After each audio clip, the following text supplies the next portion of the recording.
Hello kaibigan, andito na naman tayo sa panibagong araw, panibagong video. Gagawa tayo na ngayon ng macarons. Kapagod pala mag-vlog kaibigan, mahirap.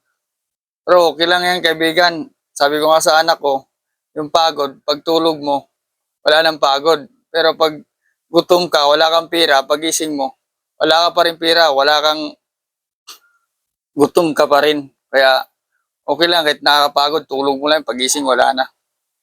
So kaibigan, nandito na lahat ng ingredients natin sa macarons. Itlog, condensed tubig, baking soda, baking, margarine, ayan, all-purpose, desiccated, food coloring. Ayan kaibigan, ito muna lusawin mo kaibigan, yung asukal, margarine, condensed, itlog, yan, food color. Tapos mo maghalo kaibigan, nandito na yung all-purpose, tsaka desiccated.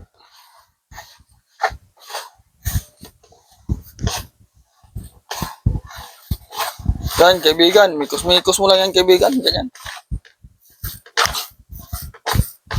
Ang recipe nito kaibigan, nandun sa dulo ng video. Panoorin mo. Panoorin mo lahat ng galaw ko para di ka na magkakamali. Mahirap pag kamali ka. Sunod-sunod lang to para di ka magkamali. Panoorin mo.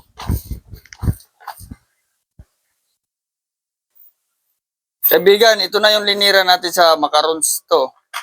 Bumili ka ng ganito, wag yung hiwalay-hiwalay kasi mahirapan ka magluto nun, magdikit-dikit. Kailangan maganda yung ganito. Kasi yung luto niya maganda. Kasi ganyan, lagyan mo ng margarine konti para pandikit. Well, hard. Ano mo? Kaibigan, kung di marunong gumawa yung mananahin nito, di ka marunong paano magpatahin ito, ito lang, pasukatan mo dito para hindi siya lalabas. Kung gusto mo, sa Divisoria ka na lang bumili. Para sa Divisoria, bumili ka ng ganito. Kabili ka rin ng ganito. Patay ka. Dapat dalawa yung patay mo para may palitan ka. Pag nagsumpit ka nito kaibigan, angat yan.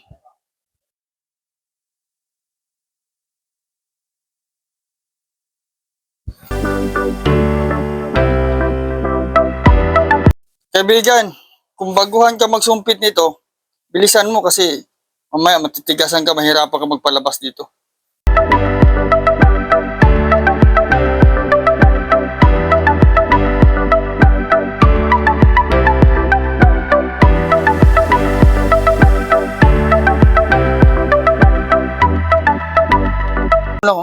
Hindi ka mahirapan.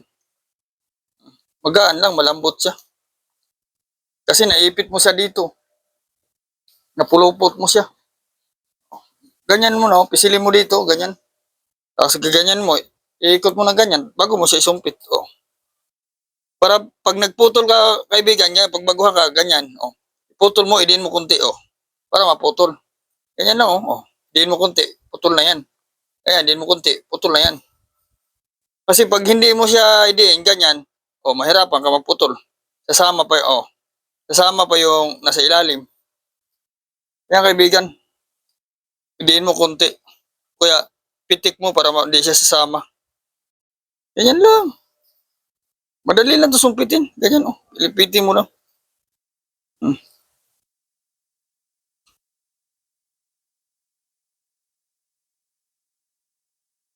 Ganyan kaibigan.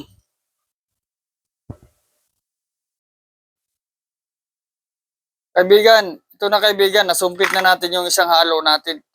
Nasa iyo yung kaibigan, kulitan mo kunti yung sumpit mo. O lakihan mo. Yung timpla ko, kunti lang ginawa ko kaibigan kasi pang-vlog ko. Yan kaibigan, yung macarons natin. Tapos natin sumpitin kaibigan, huwag mong itagal dito sa linira, isalang mo kagad kasi titigas, mahirap lutuin.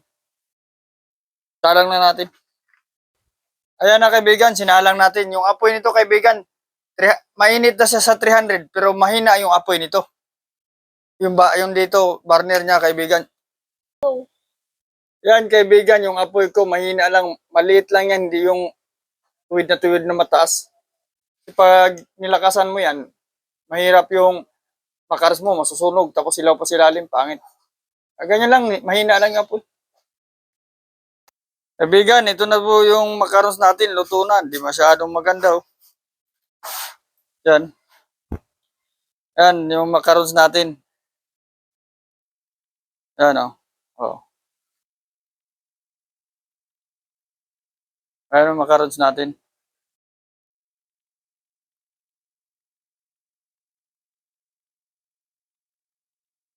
Luto na yan, kaibigan. Basta ang apoy niyan, mahina lang. Tapos, tingnan mo na ang tansya ko nito, nasa 5 minutes eh.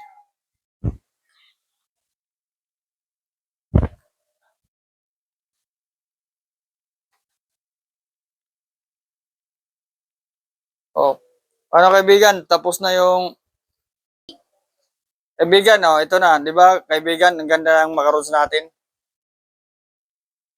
Pag marunong ka na gumawa nito, kaibigan, pugi ka na rin katulad ko. Oh. Hanggang sa susunod na vlog natin, kaibigan, tapos na. Ano, basta mag-subscribe ka lang para makita mo lahat. Marami na akong timplang in-upload doon. Puro magaganda. Marami pa. Kung gusto mo, mag-comment ka tapos sabihin mo sa akin kung anong isusunod ko na vlog para timplahin ko kagad. Kung anong gustong timpla na hindi mo ka sa Tasty Burger Buns. Tasty, nagawa ko na. Tasty, hindi pa. Burger Buns, nagawa ko na. Basta, comment mo lang sa akin. O, hanggang sa sunod natin pagkikita. Sunod na vlog, kaibigan. Panoorin mo ako para matuto ka pa ng maraming klaseng tinapay, pati pag-decorate, pati pag-glittering, paggawa ng cake.